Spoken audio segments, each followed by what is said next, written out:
Ferkessédougou, chef-lieu de la région du Tchologo, gagne depuis quelques années en développement et en visibilité. De fait, le nouveau centre d'accueil des enfants en détresse réalisé par l'ONG Children of Africa vient ajouter au rayonnement de cette ville. Son inauguration ce jeudi 28 octobre 2021 par la première dame de Côte d'Ivoire, présidente fondatrice de Children of Africa, qui a effectué le déplacement, a suscité une forte mobilisation des populations heureuses et reconnaissantes qui lui ont réservé un accueil chaleureux et populaire. Il faut reconnaître que la première dame de Côte d'Ivoire, Dominique Ouattara, est l'hôte de cœur de Ferkessédougou. Madame la première dame, les populations de la région du Tchologo sont heureuses de vous accueillir ce matin à Ferkessédougou, ville cosmopolite. Au-delà de l'inauguration du centre, je voudrais, Madame la première dame, vous dire que c'est un agréable devoir pour nous de vous accueillir ici parce que vous êtes en terre de votre époux, son Excellence, Monsieur le Président de la République. Les populations sont venues nombreuses des 3 départements que forme la région.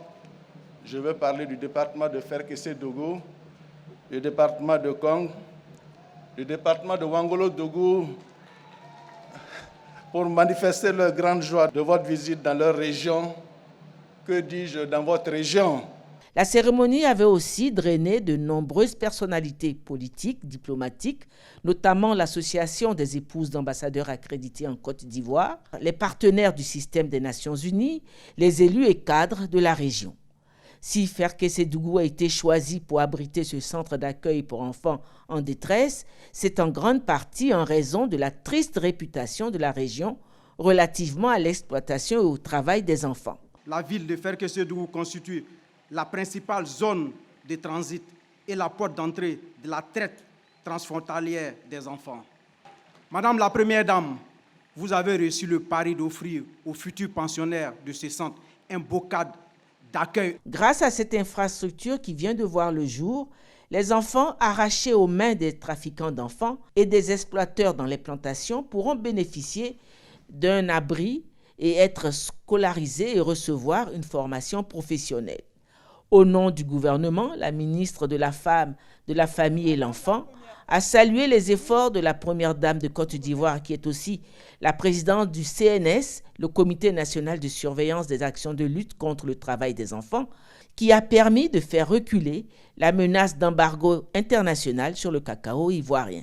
Depuis 2011, l'engagement de la Côte d'Ivoire pour éradiquer le fléau que constitue la traite et le travail des enfants connaît un dynamisme et un élan sans égal. Ces progrès reconnus au niveau international et en particulier par le gouvernement américain qui, depuis 2016, mentionne dans les rapports annuels du département du travail sur les pires formes de travail des enfants, que je cite.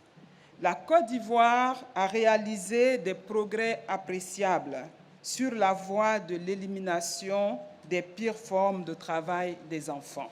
Tout ceci grâce au plaidoyer mené sous votre égide, Madame la Première Dame, en Europe et aux États-Unis d'Amérique, auprès de hautes personnalités et institutions. Dans ce combat du gouvernement contre l'exploitation des enfants dans la cacaoculture ivoirienne, l'UNICEF et les organes des Nations Unies ont réaffirmé leur engagement aux côtés du gouvernement ivoirien. Ce centre d'accueil de Ferkessédougou est géré par le ministère de la Femme, de la Famille et l'Enfant, avec le soutien financier du Conseil Coton-Anacarde. Et c'est avec beaucoup de joie et d'émotion que la présidente fondatrice de Children of Africa a procédé à l'ouverture de ce centre d'accueil. Le centre d'accueil de Ferké assurera à ses pensionnaires un encadrement moral et psychologique adéquat avec des encadreurs spécialisés, des soins de santé, une mise à niveau scolaire ou une formation à un métier avant de retourner dans leur famille. Je voudrais préciser que la gestion de ce centre fait l'objet d'une convention tripartite. La Fondation Children of Africa a construit le centre et le met à disposition du ministère de la Femme, de la Famille et de l'Enfant, qui en est responsable et assurera la gestion. Le Conseil du coton Anacarde apportera un appui financier au ministère pour le fonctionnement du centre, à l'image du Conseil Café-Cacao pour le centre de Soubré. Le centre d'accueil de Ferqué a coûté la somme de 1,2 milliard francs CFA. Je formule le vœu que le fléau de la traite et l'exploitation des enfants soit éradiqué à tout jamais pour le bonheur de nos enfants et pour un développement harmonieux de notre société. Tout en vous réitérant mes remerciements pour votre présence, je déclare ouvert le centre d'accueil de Ferqué-Sédougou destiné à la prise en charge des enfants victimes de traite d'exploitation et de pires formes de travail des enfants. L'ouverture du centre a été suivie d'une visite guidée de ces différentes installations. Children of Africa vient ainsi de donner 3 centres de réinsertion sociale pour mineurs à la Côte d'Ivoire. Ce sont le centre d'accueil de Soubré, le centre d'accueil de Boaké et le centre d'accueil de Ferqué-Sédougou.